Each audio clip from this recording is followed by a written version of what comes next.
Assalamualaikum warahmatullahi wabarakatuh. Masya Allah. La ilaha illallah. Dunia tuan-tuan boleh nak berjaya payah susah. Sebab apa?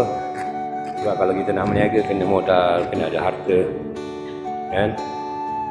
Dan kalau kita nak bertani, bercocok tanam, kena ada tanah, kena ada harta, kena ada modal. Tapi untuk berjaya kehidupan akhirat, Masya Allah mudah je. Nabi SAW beritahu, barang siapa yang jaga solat 5 waktu bersungguh-sungguh, Allahu Akbar, Allah SWT akan kurniakan dia masuk ke dalam syurga Allah SWT tanpa hisab.